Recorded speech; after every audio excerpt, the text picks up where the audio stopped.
안녕하세요. 저는 60대 여자입니다. 지금의 남편과는 20대에 만났어요. 그는 아빠가 다니는 회사 사장님 아들이었는데 사장님이 아빠의 친구셨거든요. 사장님은 회사를 설립한 뒤 대학 동기였던 아빠를 스카우트했대요. 당시 아빠는 대기업을 다니고 있었지만 친구의 의리를 선택해 스카우트를 받아들였는데 회사가 빠른 속도로 성장하면서 아빠는 일찍이 중직을 맡게 되었죠. 덕분에 저는 중산층의 가정에서 뭐 하나 부족한 것 없이 자랐어요. 어릴 때는 아빠를 따라 회사 송년회에 갔던 기억이 나는데 호텔에서 성대하게 치르곤 했어요. 가족 동반이라 어린애들도 북적였는데 사춘기에 들어서면서부터는 따라다니지 않게 됐죠. 그러다 20살이 넘어 오랜만에 송년회를 따라가게 됐어요. 오랜만에 호텔에서 맛있는 밥이나 먹고 올 생각이었죠. 그런데 거기서 저를 알아보는 한 오빠를 만난 겁니다. 나 기억 안 나? 우리 어릴 때 봤었잖아. 그게 언젠데? 근데 왜 말을 놔요?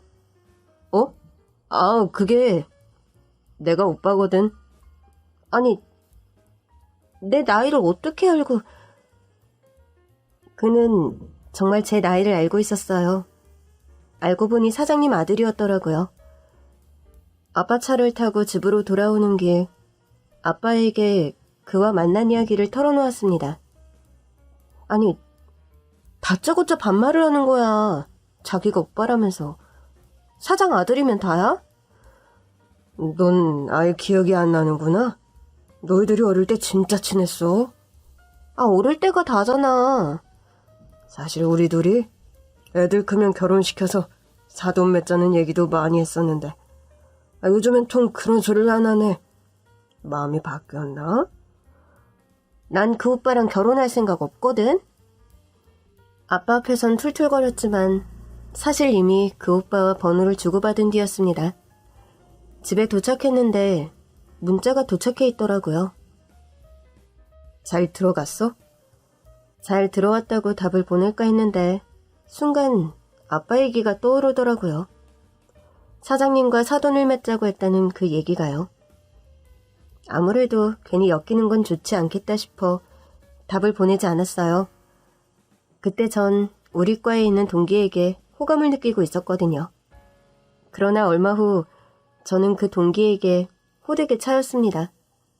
미안, 나 좋아하는 여자 따로 있어. 그날 친구들과 술을 진탕 마셨습니다. 만취한 상태로 비틀거리며 집으로 가고 있는데 그 오빠에게서 전화가 오더라고요. 전화 받네? 문자에 답이 하도 없어서 걱정돼서 연락했어. 혹시 내가 번호를 잘못 저장했나 싶기도 하고. 우리 사귀자. 전 술김에 대뜸 그에게 사귀자고 해버렸고 그는 얼떨떨해하면서도 저의 막무가내 고백을 수락했습니다. 좀 이른 것 같긴 하지만 그러자. 결국 내가 하고 싶은 말도 그거였어. 송년회에서도 너 보고 계속 눈에 아른거렸거든. 다음날 저는 그에게 고백했다는 사실을 까맣게 잊은 채 시련에 잠겨 있었는데 그에게서 도착한 문자에 식겁하고 말았습니다. 잘 잤어? 오늘부터 우리 1일이다? 온몸에 소름이 쫙 돋으면서 대체 이 오빠가 미쳤나 싶었는데 알고 보니 제가 먼저 고백을 한 거였죠. 내가 너무 취해서 헛소리한 것 같아. 너 차였다며? 내가 그런 말을 했다고? 어제 그러던데? 그 자식한테 복수해주고 싶다고? 내가 도와줄게. 그날 오후 강의를 듣고 나오는데 웬 외제차가 학교 앞에 서 있더라고요. 모두의 시선이 그 외제차를 향해 있었어요. 저는 전날 먹은 술 때문에 속이 울렁거렸기 때문에 바로 집으로 갈 생각이었어요. 그런데 그때 외제차 문을 열고 그 오빠가 나오는 겁니다. 오빠. 수업 잘 들었어? 가자. 놀란 저와 달리 그는 태어난 척 모두가 보는 앞에서 저를 차로 에스코트했어요. 그리고 저는 똑똑히 봤습니다.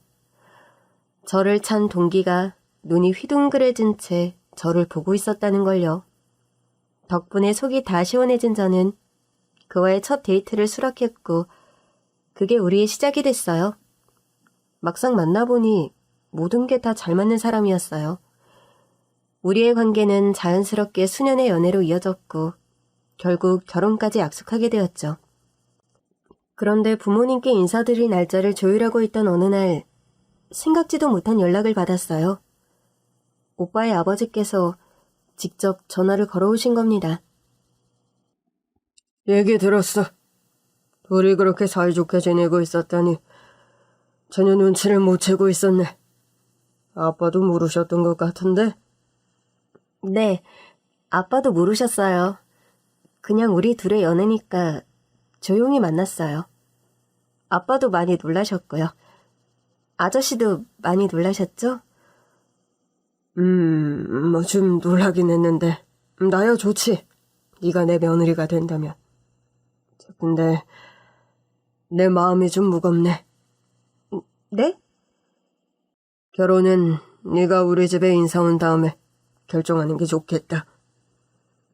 아저씨의 말씀이 좀 이상했지만 일단 인사부터 가기로 했어요. 안녕하세요, 아주머니. 예비 시어머니와도 이미 안면이 있는 사이였어요. 송년회에서도 여러 번 뵀었거든요. 아주머니? 내가 아주머니니? 아, 죄송해요. 제가 습관이 돼서. 집에서 뭘 배운 거니? 네? 너무 당황스러웠습니다. 송년회에서 뵀던 시어머니는 인자한 미소와 따뜻한 태도를 지닌 분이셨거든요. 엄마, 오늘 처음 인사 온 거잖아요. 우리 집안 며느리가 될 거면 기본은 돼 있어야지. 저기 구석 가서 인사 연습하고 와. 시어머니는 거실 구석을 가리키셨고 저는 놀란 얼굴로 남자친구를 봤습니다. 엄마, 그만하세요. 뭘 그만해. 시부모도 부모다.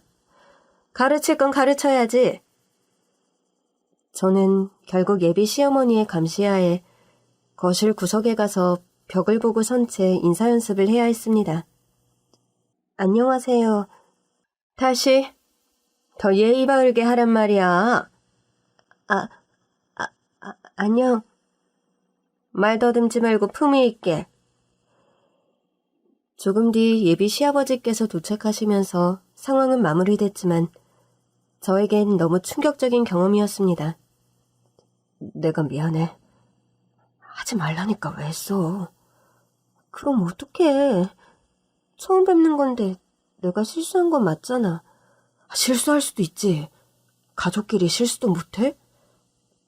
내가 너무 긴장을 안 했나 봐. 그런 거 아니야.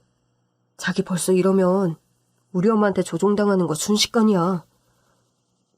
그게 무슨 소리야? 나도 어릴 땐 엄마한테 조종당해서 내가 다 잘못한 줄 알았어. 그런 나를 아빠가 정신과에 데리고 가서 진료를 받게 하셨어. 덕분에 엄마가 잘못됐다는 것도 알게 됐고. 미리 말 못해서 미안해. 우리 엄마 일반적인 분은 아니셔. 미리 말하면 네가 날 떠날 것 같아서. 하지만 약속할게. 엄마랑 연을 끊는 한이 있어도 너까지 우리 엄마한테 당하게 안 둬. 정말이야. 요즘 말로 가스라이팅이라고 하죠. 남편은 어릴 때부터 시어머니에게 가스라이팅을 당했다고 했어요. 그제야 예비 시아버지께서 하셨던 말씀이 떠오르더라고요. 결혼은 시댁에 인사를 한 다음에 결정하라던 그 말이요. 제가 마음에 안 들어서 하신 말씀인 줄 알았는데 제가 아니라 시어머니가 문제였던 거죠. 그럼에도 저는 결혼을 강행했습니다. 사랑하는 남자친구에게 새로운 가족을 선물하고 싶었어요. 그럼에도 결혼은 그와 제가 만나서 새 가족을 꾸리는 거잖아요. 결혼식 날도 시어머니는 천사 같은 얼굴로 하객을 맞이하셨어요. 저희 쪽 하객들도 시어머니가 어쩜 저렇게 온화해 보이냐며 칭찬이 자자했습니다. 그러나 신혼여행에서 돌아와 시댁에 도착했을 때 너무 긴장되더라고요. 저는 차에서 내리지 못한 채 여러 번 옷 매무새를 고쳤습니다. 행여나 한복 옷구름이 삐뚤어졌을까, 머리카락이 삐져나왔을까, 온통 신경이 곤두서 있었어요.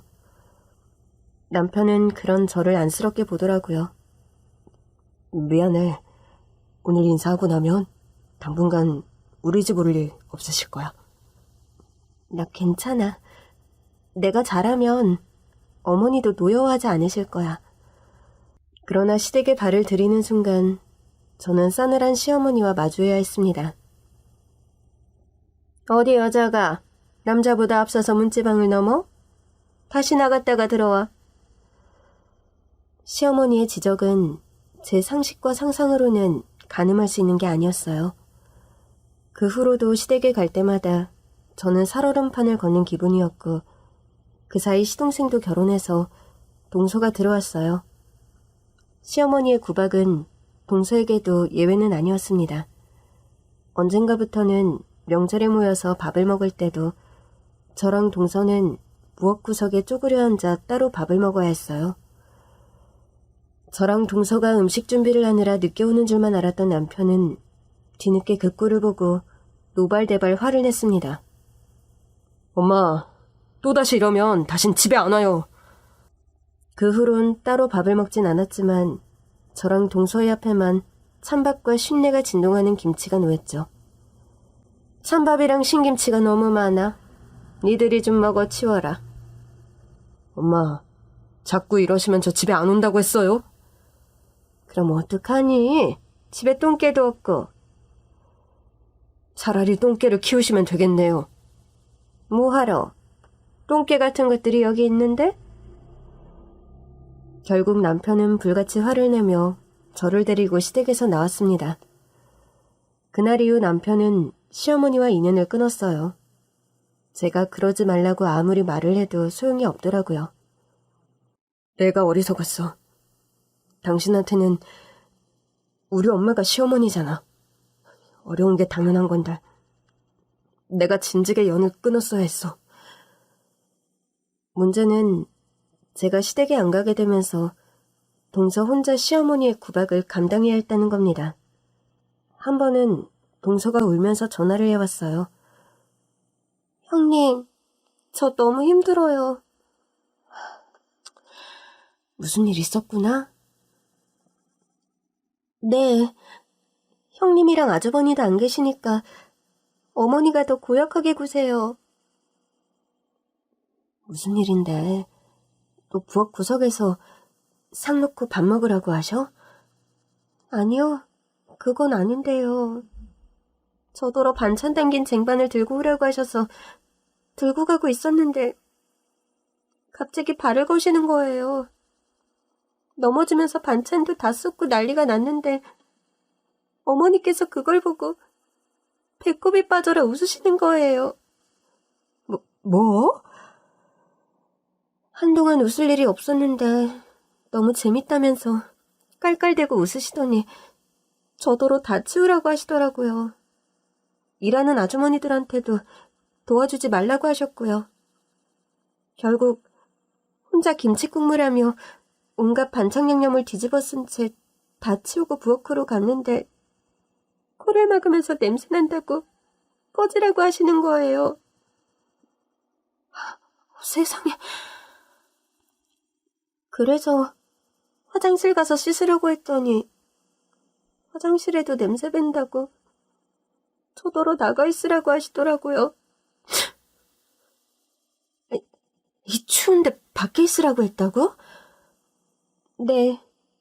그래서 그럼 먼저 집에 가서 씻겠다고 했더니 갑자기 뺨을 내리치시면서 어디서 배워먹은 거냐고.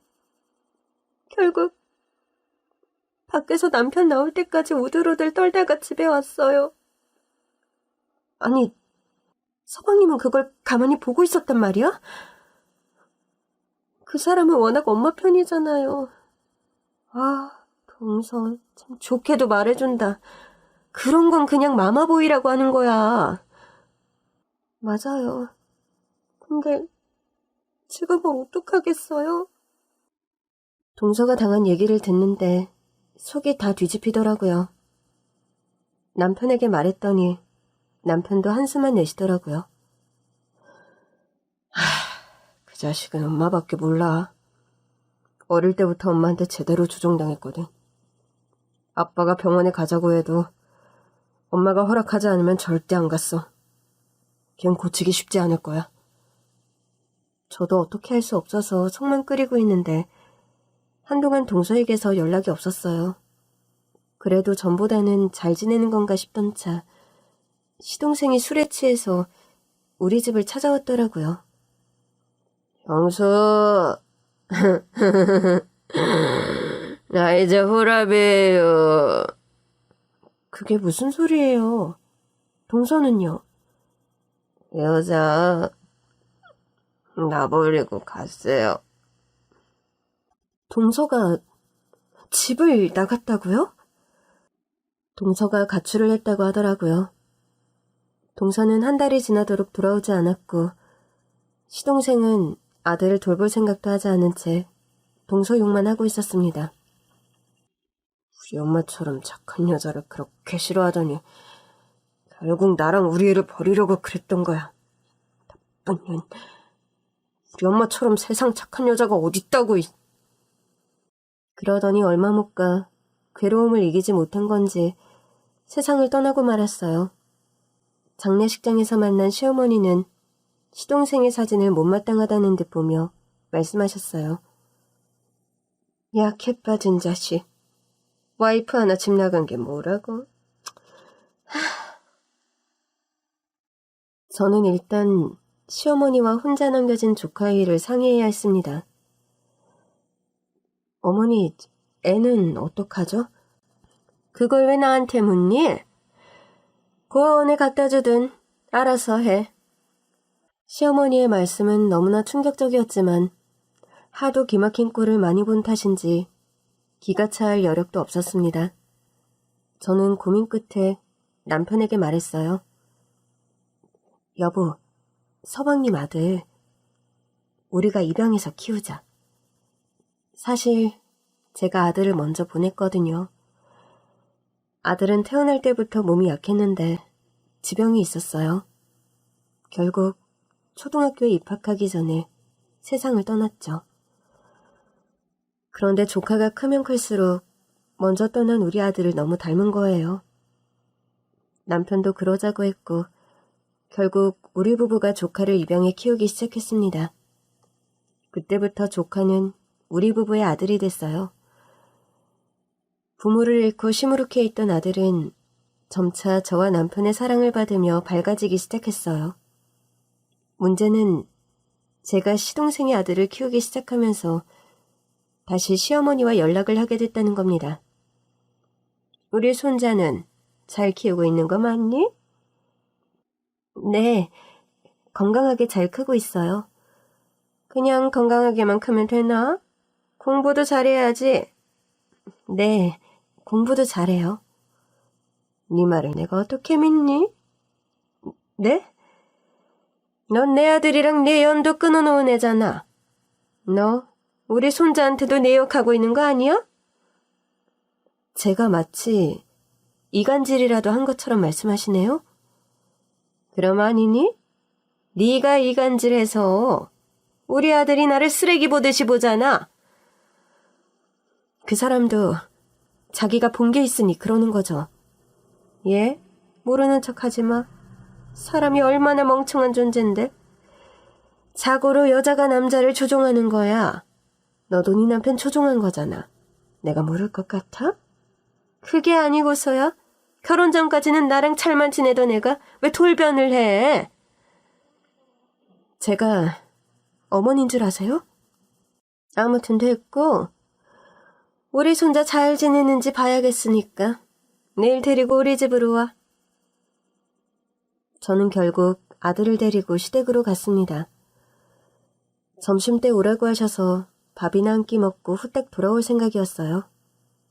도착해보니 시어머니가 의외로 얌전하게 나오시더라고요. 그래도 오랜만에 보니 반갑구나. 들어와라. 시어머니는 아들의 손을 잡고 안으로 들어가셨고 저는 잠깐 화장실에 들렀어요. 그런데 나와보니 시어머니도 아들도 집안에 없는 겁니다. 어머니? 온 집안을 다 뒤져도 안 보이기에 남편에게 전화를 걸며 거실로 돌아왔는데 그새 시어머니가 거실 소파에 앉아 책을 보고 계시더라고요. 어머니, 왜? 우리 손자는 어디 갔니? 그걸 왜 저한테 물으세요? 아까 어머니가 손잡고 들어가셨잖아요. 얘가 무슨 소리를 하는 거야? 내가 언제? 집안은 난리가 났습니다. 남편이 도착해 집안의 CCTV를 확인해보자고 했지만 녹화가 안 되고 있었더라고요. 남편은 시어머니께 물었습니다. 엄마, 일부러 이러시는 거죠? 애 어디다 숨기셨어요? 이 자식이 진짜. 너 엄마한테 못하는 소리가 없구나. 왜 나한테 따져 묻니? 애를 데리고 온 건 네 와이프잖아. 시어머니의 거짓말에 식구들은 모두 혼란에 빠졌습니다. 결국 경찰까지 왔지만 집안에선 아들을 찾을 수 없었어요. 어느덧 해가 지고 날이 캄캄해졌습니다. 저는 조카 생각에 눈물만 났어요. 어머니, 정말 왜 이러세요? 애가 무슨 잘못이에요? 제발요, 우리 애 어딨어요? 밥도 먹여야 하고 애가 얼마나 무섭겠어요. 시어머니는 제 질문에 대답도 없이 방으로 가셨고 저는 다급히 그 뒤를 쫓았습니다. 제가 방에 들어오자 시어머니는 방문을 잠그셨어요. 어머니, 이제라도 말씀하시면 아무한테도 말 안 할게요. 우리 애 어딨어요? 여기 있어요? 시어머니는 제 귓가에 대고 나지막이 말씀하셨습니다. 그러니까 왜 까불어? 어머니, 일단 애부터. 무릎 꿇어. 네? 무릎 꿇으라고. 그리고 앞으로는 내가 하라는 대로 다 한다고 각서도 써. 그러면 애 데리고 올 테니까. 안전하게 있는 거 맞죠? 그럼 설마 내가 할머니 내 애를 못 어떡했을까봐? 그리고 하나 더. 오늘 이 일은 다 네가 꾸민 거야. 나 골탕 먹이려고. 알겠니? 저는 아들을 구해야겠다는 생각밖에 없었습니다. 어머니가 시키는 대로 무릎을 꿇고 각서까지 썼어요. 그제야 시어머니는 기다리라는 말만 남긴 채 방을 나가셨고 조금 뒤 잠든 아들을 안고 거실로 오셨습니다. 이게 무슨 일이니? 애가 지하실에 잠들어 있었네. 엄마, 대체 뭘 하신 거예요? 뭘 하다니? 네 처한테 물어봐라. 네 처가 아까 지하에 데리고 가는 것 같더니 설마 했다. 그 비밀 공간은 어떻게 알고 들어간 거야? 네가 말해봐. 너 나 골탕 먹이려고 일부러 그런 거지? 내가 너한테 못되게 굴었던 거 복수하려고. 시어머니는 저에게 다그쳐 물었고 모두의 시선이 저를 향했어요. 저는 아들을 찾았다는 안도감에 앞에서는 시어머니가 시킨 대로 제가 다 했다고 했지만 남편은 믿지 않더라고요. 남편은 경찰을 다시 불렀어요. 애가 너무 깊게 자요. 수면제를 먹인 것 같은데 확인해 볼 수 있을까요? 검사 결과 아들은 수면제를 먹고 잠든 게 맞았어요. 그리고 그 수면제가 시어머니 방에서 나왔죠. 엄마, 진짜 언제까지 이럴 거예요? 하여튼 여자한테 눈이 멀어서. 넌 매번 내 탓이지? 이건 다 모함이야. 다 네 와이프가 짠 거라고. 결국 남편은 시어머니를 정신병원에 입원시켰습니다. 시아버지께서 동의하셨기에 가능한 일이었어요. 담당 의사는 시어머니를 반사회적 인격장애, 즉 소시오패스로 진단했습니다. 시어머니가 정신병원에 들어간 뒤에야 아버님도 남편도 마음을 좀 놓더라고요. 그렇게 시간이 지나 시어머니는 병원에서 생을 마감하셨고 아버님도 돌아가셨어요. 그 사이 저랑 남편은 아들을 키우는 데 전념했고 아들은 자라서 의대에 진학했습니다. 그렇게 의사가 된 아들을 보며 행복해하던 어느 날 30년 만에 동서가 나타났어요. 동서, 진짜 동서 맞아? 형님, 제가 죄인입니다. 도대체 그동안 어디 있었던 거야? 어떻게 지냈어? 이거 받으세요. 동서는 제 손에 뭔가를 쥐어주려고 했어요. 저는 손을 빼며 말했습니다. 동서, 일단 말 좀 해봐. 도대체 어디 있다가 이제 나타난 거야? 일단 들어가자, 응? 이것부터 받으세요. 동서는 다짜고짜 제 손에 열쇠를 건네주었고 열쇠를 받는 순간 제 인생은 180도 달라졌습니다. 도대체 이게 뭔데 이래? 이게 무슨 열쇠인데? 형님 드리려고 왔어요. 글쎄 일단 들어가자. 아들도 어떻게 컸는지 궁금할 거 아니야. 형님은 제가 밉지도 않으세요? 내가 동서를 어떻게 미워해.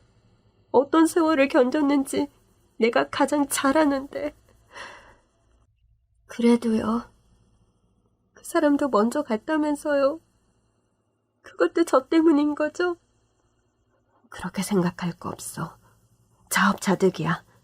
동서를 놓치고 싶지 않았으면 동서 편이 돼줬어야지.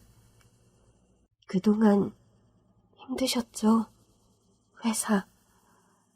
뭐 사는 게 다 그렇지 뭐. 회사도 망했던데. 사실 시아버지가 돌아가신 후 남편이 회사를 물려받았는데 이미 부채가 너무 많았어요. 거기다 경기까지 나빠지면서 회사는 도산되고 말았죠.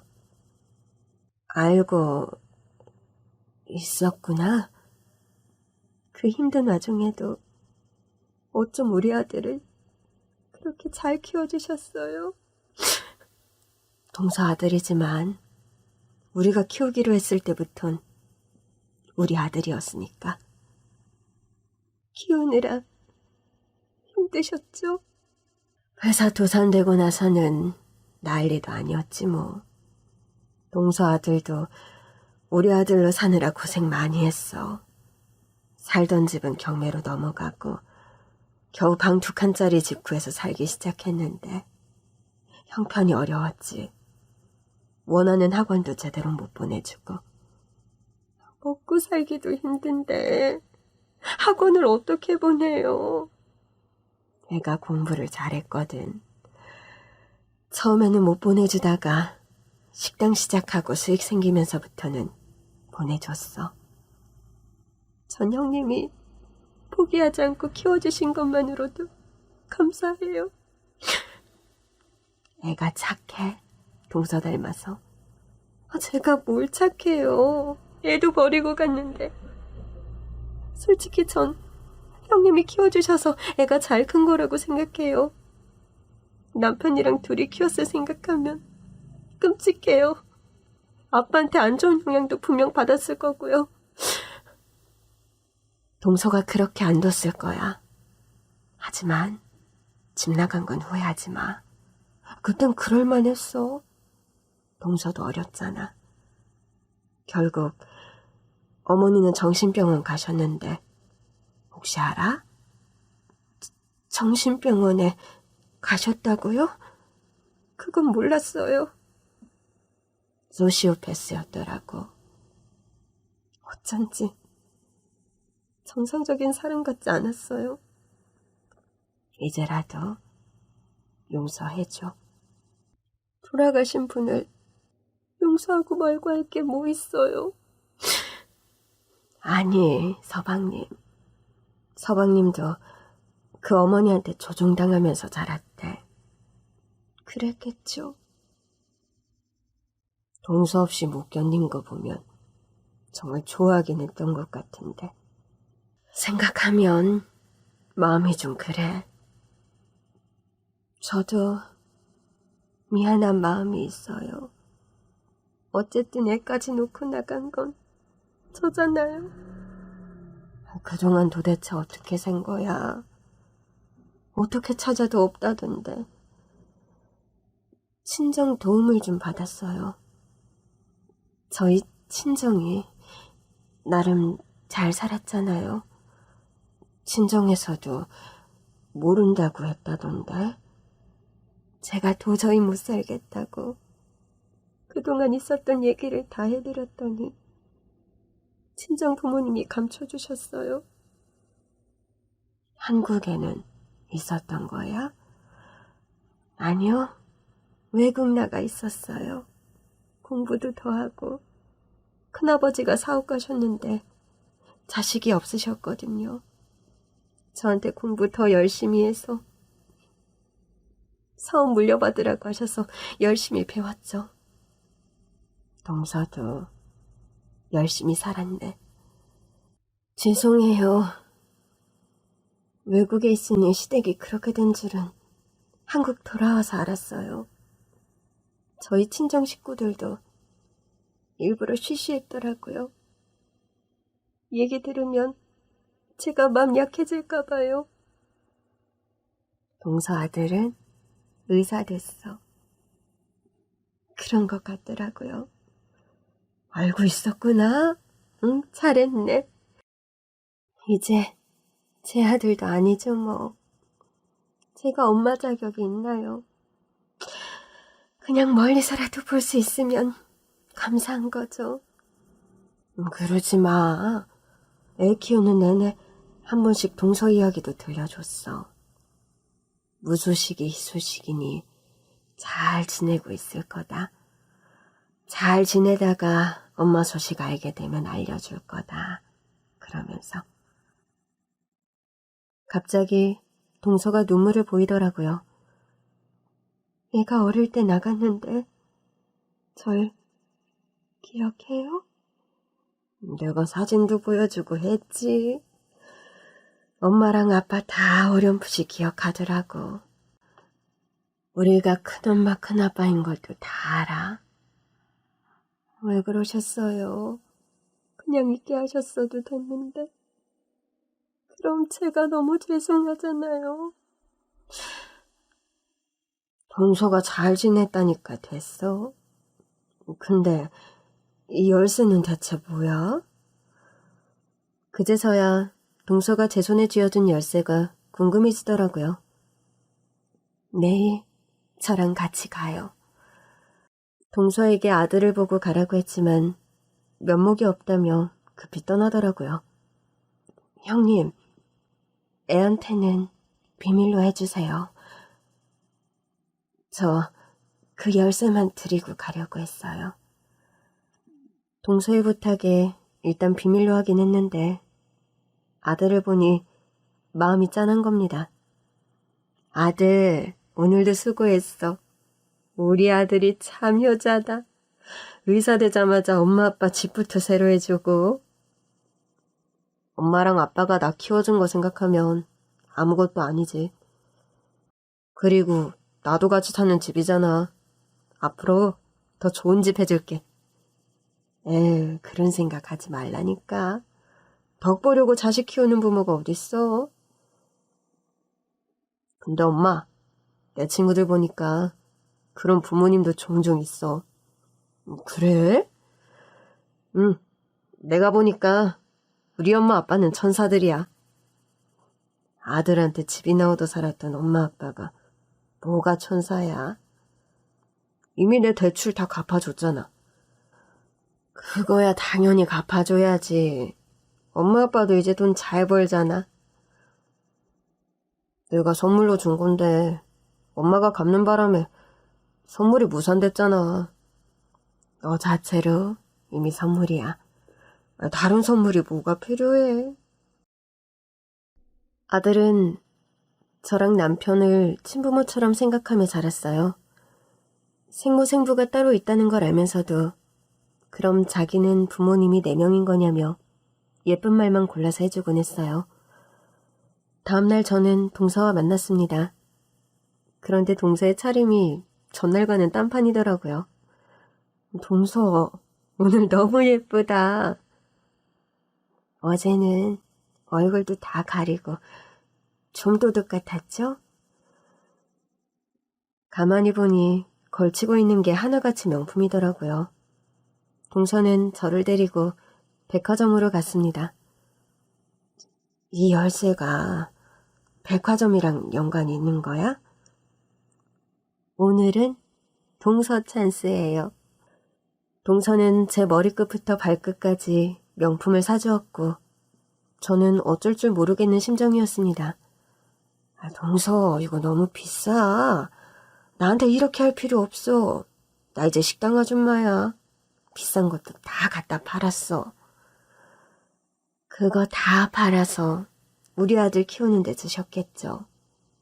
먹고 살려다 보니까. 그러니까 오늘은 동서 찬스 제대로 누리세요.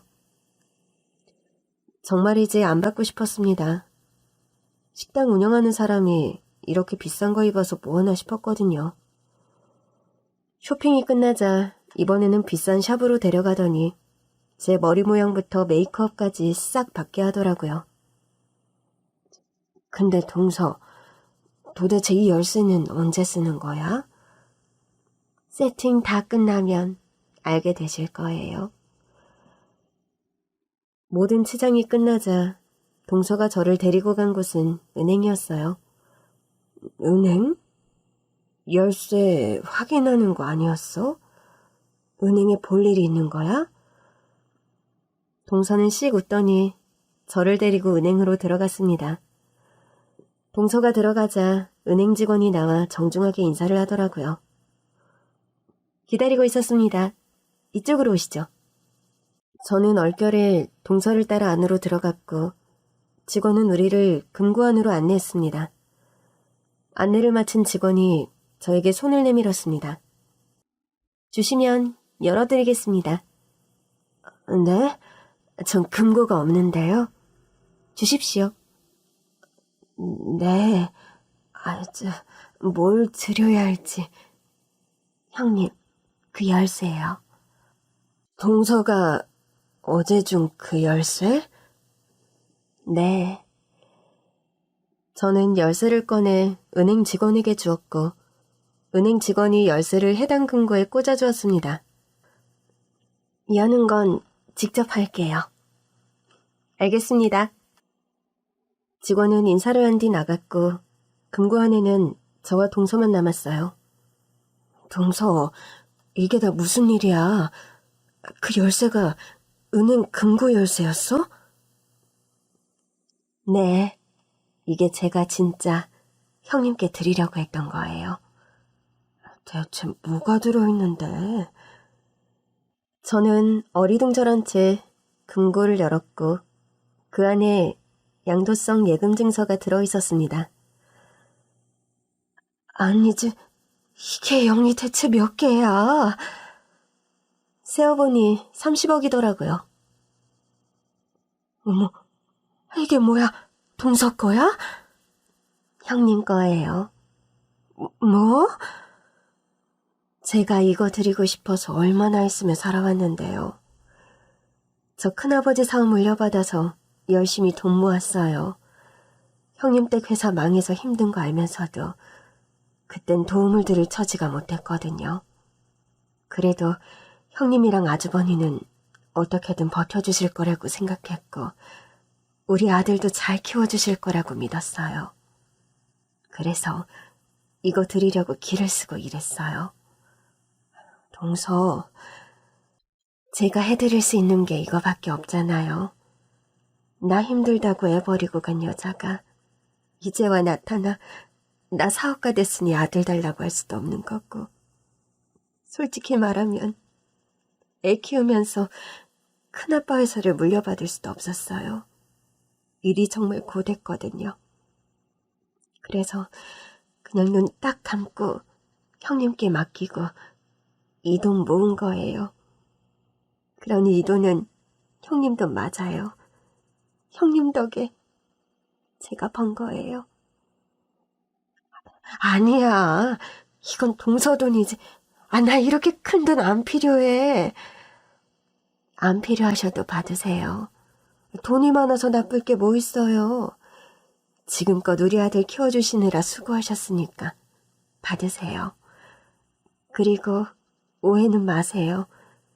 저 아들 돌려달라고 이러는 거 절대 아니에요. 아시죠? 이제 우리 아들도 성인이고 어엿한 의사야. 우리가 주고 말고 할 것도 없어. 동서도 엄마라고 생각할 거야. 전 그런 호감까지는 꿈도 안 꿔요. 그냥 돈 벌어서 형님께 드릴 수 있는 게 제 인생 최고의 호강이에요. 그날 저는 남편에게 동서가 찾아온 사실을 털어놓았습니다. 글쎄, 양도성 예금 증서를 주더라고. 집으로 좀 오라고 하지. 그랬는데 애랑 마주칠까봐 못 오겠나 봐. 우리 아들도 재수 씨 보면 좋아할 것 같은데? 그러니까. 근데 도대체 얼마를 준 거야? 30억. 뭐? 그렇게 많은 돈을? 우리도 이제 수업 안정적이라고 아무리 말해도 이건 내 몫이라면서 물러서질 않네. 그러게 힘들게 번 돈일 텐데. 조만간 식사 자리 한번 마련할게. 우리 식당으로 오라고 할까? 우리 아들은 어떡하지? 그러니까 동서가 원하질 않아서. 그 사이 동서를 식당으로 초대했지만 동서가 많이 바쁘더라고요. 2주가 지나서야 겨우 시간이 된다기에 식당으로 초대했어요. 식당을 본 동서의 눈이 휘둥그레지더라고요. 세상에. 식당이 정말 크네요. 우리도 아등바등 살았어. 볼만해? 네, 너무 근사한데요? 오늘은 동서 좋아하는 걸로 준비했으니까 천천히 먹어. 재주씨! 어머, 아주버니! 우리 남편을 본 동서는 왈칵 눈물을 터뜨렸어요. 동서, 누가 보면 옛사랑이라도 만난 줄 알겠다. 죄송해요. 너무 세상에서 저도 모르게 형님 뵐 때는 실감을 못했는데 아주버니 뵈니 그간 고생하신 게 느껴져서요. 우리가 먹고 사느라 관리를 못해서 그래. 이제부턴 관리도 좀 해야겠다. 그러게 우리 아들도 엄마랑 아빠 피부과 끊어준다고 난린데 안 받았더니 관리해야겠다. 우리가 관리 안 하면 재수씨 눈물샘이 마를 날이 없겠어. 정다운 농담을 주고받으며 동서를 조용한 객실로 안내했어요. 음식을 맛본 동서는 너무나 행복해했습니다. 사실 일하느라 집에서 밥 해먹은 게 언제인지 모르겠어요. 너무 맛있어요, 형님. 어쩐지 너무 말랐더라. 건강하려면 잘 먹어야지. 앞으로는 잘 먹을게요. 이제 좀 살맛이 나요. 많이 힘드셨죠? 애도 많이 보고 싶으셨을 거고. 형님이랑 아주버님께 비하면 힘든 것도 아니었죠. 우리보다 더 힘들었을 거예요. 자식도 못 보고. 어디 사는 게 사는 거였겠어요? 그건 많이 힘들긴 했어요. 근데 저보다는 형님이 더 잘 키워주실 것 같았어요. 이렇게 모자란 엄마가 키우느니 형님처럼 좋은 엄마, 아주버님처럼 좋은 아빠 밑에서 크는 게 낫지 않을까 싶더라고요. 물론 이것도 제 욕심이죠. 제 멋대로 판단하고 그냥 두고 간 거니까. 우리가 안 키워줬으면 어쩌려고 그랬대? 제가 형님을 알잖아요.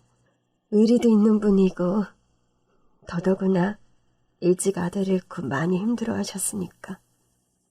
설마 동서 그런 것까지 생각한 거야? 아니에요. 그냥 제 핑계죠. 아니라고 하는데 어쩐지 동서가 우리 부부를 위해 아들을 일부러 안 찾은 건 아닌가 하는 생각도 들더라고요. 그때였습니다.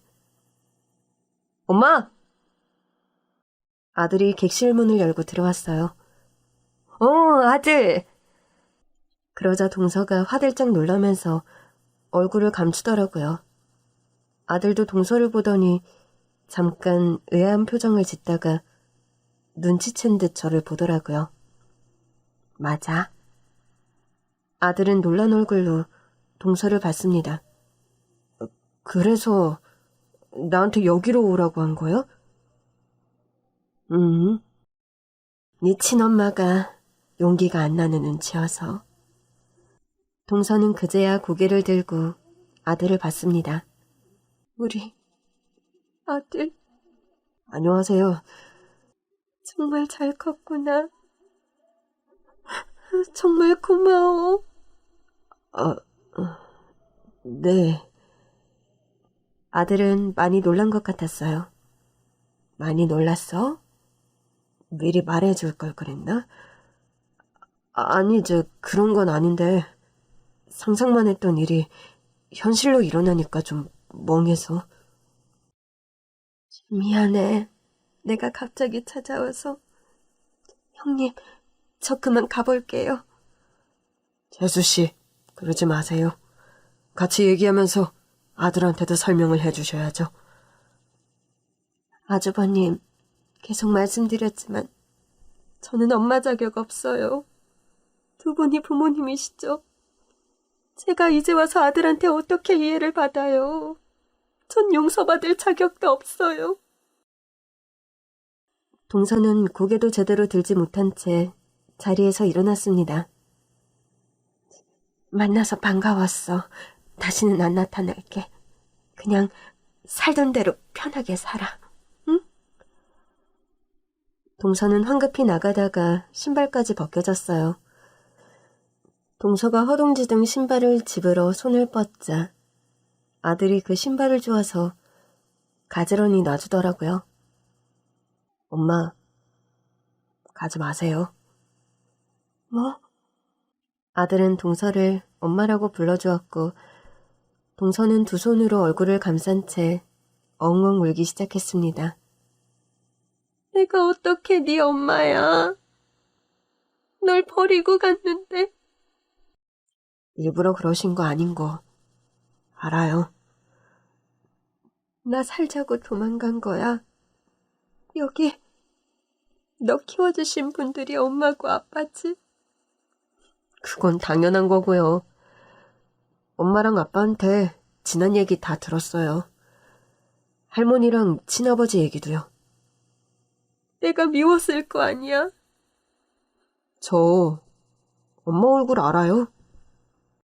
그래. 형님이 사진 보여주셨다더라. 그래서 아는 것도 맞는데 여러 번 봤어요.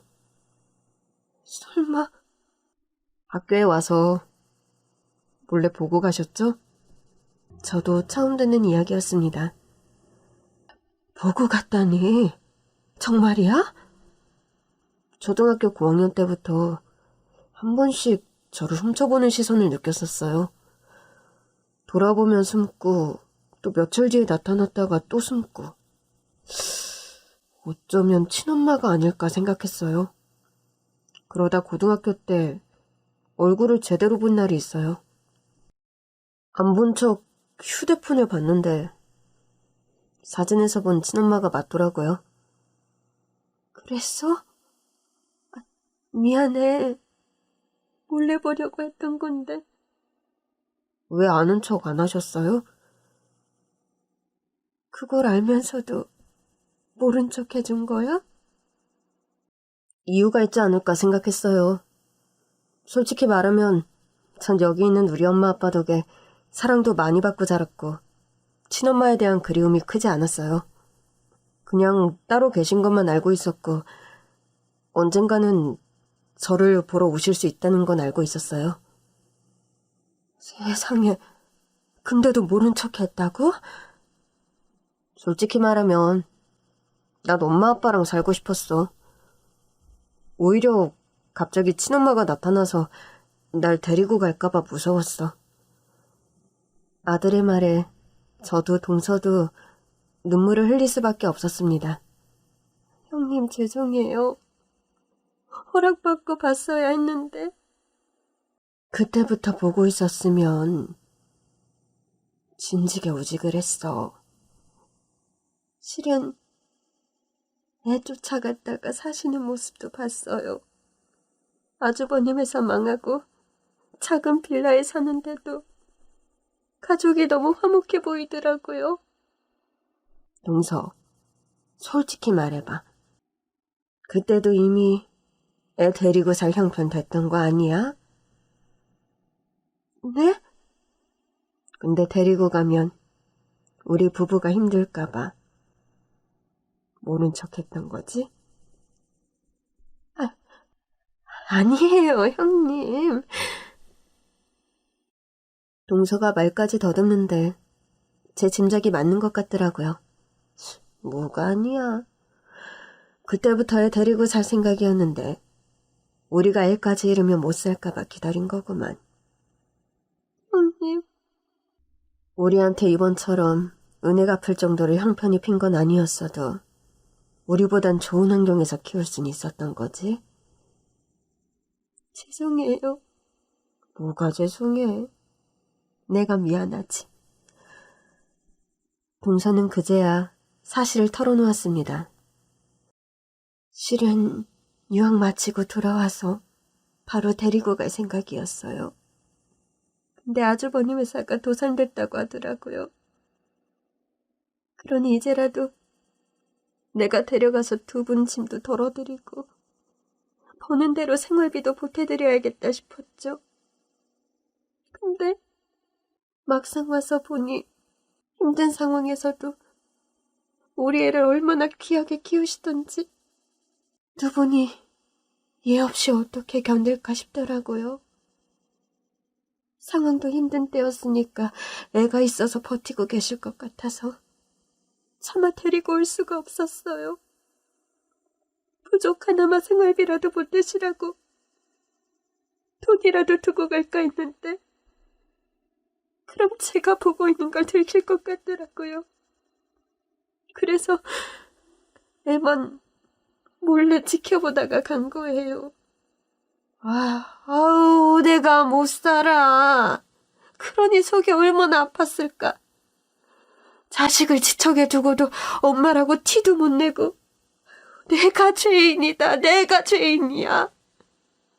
재수씨, 미안해요. 이럴까봐 연락 못 드린 거예요. 두 분은 저한테 은인이세요.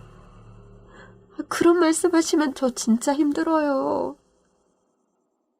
재수씨 말 다 맞아요.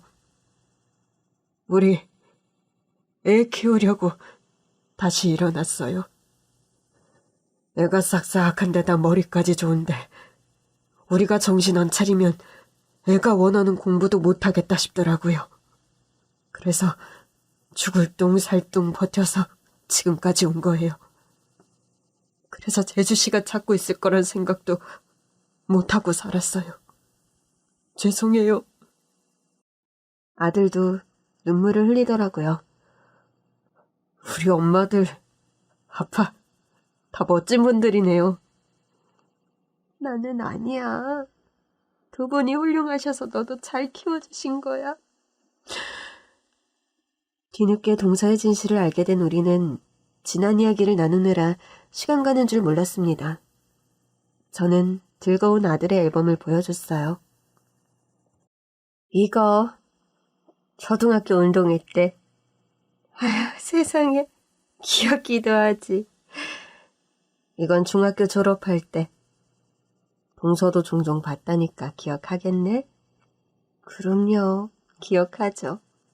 눈에 담기도 아깝더라고요. 아유, 정말. 생각할수록 속상해. 그냥 말을 하지. 형님 성격에 제가 말했으면 데리고 가라고 했을걸요? 아니, 동서가 원하지 않았으면 안 그랬겠지. 턱도 안 그러셨겠다. 지금도 눈치가 이렇게 빠르신데. 그래놓고 뒤에서 아들 사진 안고 엉엉 우셨을 거 아니에요. 대신 동서가 울었을 거 아니야. 저는 그래도 싸죠. 형님은 그러면 안 되고. 또. 아유, 못된 소리 한다. 안 그래, 아들? 맞아. 그런 말 금지. 알았어. 아들이 하지 말라면 안 해야지. 어머, 아유, 내가 하지 말랄 때는 계속 하더니 또 아들이 하지 말라니까 안 한다고 하네? 그럼 어떡해요? 이제라도 아들 말 잘 들어야죠. 그날 밤 집으로 돌아간다는 동서를 꼭 안아줬습니다. 언제든 와. 맛있는 밥 해줄게. 먹고 싶은 거 있으면 미리 말해. 다 해줄 테니까. 형님이 해주시는 건 다 맛있어요. 엄마, 주말에 갈게요. 고마워.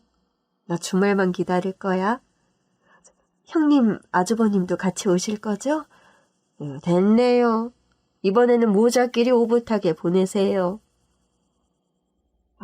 형님, 우리 아직 어색해요. 두 분이 와주셔야죠.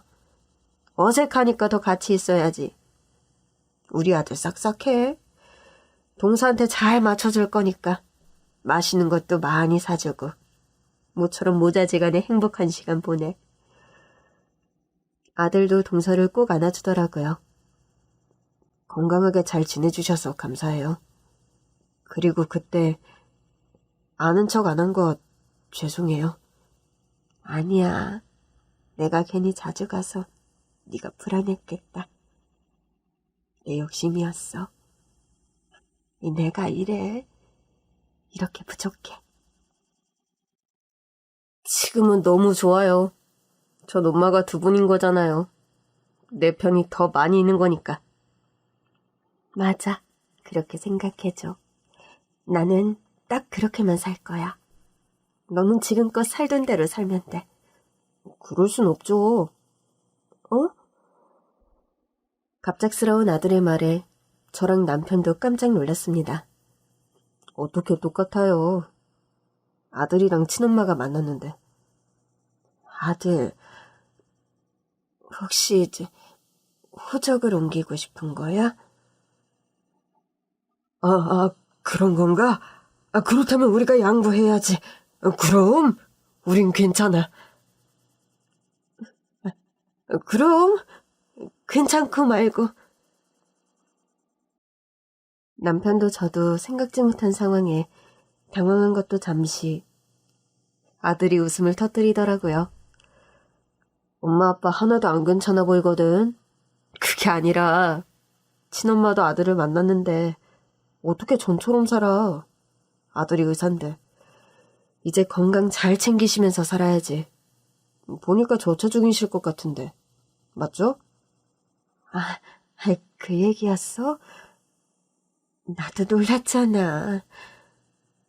아들 미안. 동서 미안해. 나도 욕심이 많네. 형님은 욕심 부리셔도 돼요. 형님 아들 맞아요. 동서 아들도 맞아. 아들 말 잘 들어. 이제부턴 건강관리 잘해. 약속해요. 약속할게. 아들 말은 무조건 들어야지. 이제부턴 건강 잘 돌봐서 우리 아들 더 오래오래 보고 살게.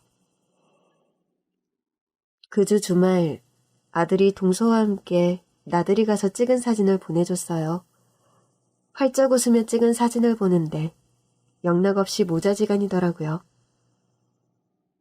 여보, 우리 잘하는 거 맞을까? 이제라도 동서 호적에 올리는 게 맞지 않아? 그러게. 우리도 꼭 호적이 중요한 건 아닌데. 치, 우리 이래놓고 정작 아들이 호적 옮긴다고 하면 엉엉 울 것 같은데? 그렇긴 해도 애가 원하면 친엄마 호적으로 가는 게 맞지. 사실 나도 그래. 그러나 동서는 우리 부부의 권유를 여러 번 정중히 거절했어요. 아들의 의견 역시 마찬가지였습니다. 엄마 아빠 이제 둘 다 호적 얘기 끝. 낳아주신 엄마도 같은 의견이세요. 절대 호적 옮길 생각 없으시대요. 물론 제가 원하면 엄마 아빠랑 의논은 할 수 있다고 하셨는데 제가 단호하게 싫다고 했어요. 정말 섭섭하지 않겠어? 전혀요. 물론 친엄마는 좀 섭섭하실 수도 있지만 솔직히 난 날 키워준 엄마 아빠가 더 중요해. 아들 고마워. 근데 엄마랑 아빠도 호적이 중요한 건 아니거든. 너희 친엄마가 부자기도 하고 너한테 물려주고 싶어 할 것 같은데. 에이, 그건 엄마 돈이고 나도 의사야. 내가 뭐 재산 때문에 호적을 팔 아들로 보여? 아니, 그건 아닌데 우리나 너 낳아준 엄마가 마음은 같으니까 네가 원하는 대로 해도 좋다는 거지. 그러니까 이제 그 얘기 끝. 내 마음은 안 변해. 물론 동서는 이미 우리 부부에게 30억의 재산을 주었고 아들에게 재산 상속 또한 어련히 알아서 할까 싶긴 했어요. 그럼에도 제가 낳은 자식이 아니라 평생 동서에게 빚진 마음이 들 것 같긴 해요. 요즘은 한 달에 한 번씩은 동서와 우리 부부, 아들이 다 같이 모여서 식사를 합니다. 물론 따로 만나기도 하는데 자유롭게 하고 있어요. 한 번은 다 같이 밥을 먹으며 제가 그랬어요. 아들, 너한테 시집 오는 여자는 좀 피곤하겠다. 시어머니가 둘이라서. 그 생각은 못했네. 내가 빠질게. 나는 그냥 친척인 걸로 하자. 내가 우리 아들 혼사길을 막으면 안 되지. 동서의 말에 마음이 뭉클하면서도 한바탕 웃었습니다. 자식을 사이에 두고 저와 동서는 서로 빚진 사람의 마음으로 살고 있어요.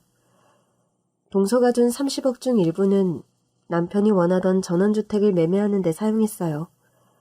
원래는 아들을 위해서만 쓸 생각이었는데 동서가 우리 부부를 위해서도 꼭 써야 한다고 압력을 넣더라고요. 결국 남편 꿈이었던 전원주택을 샀죠.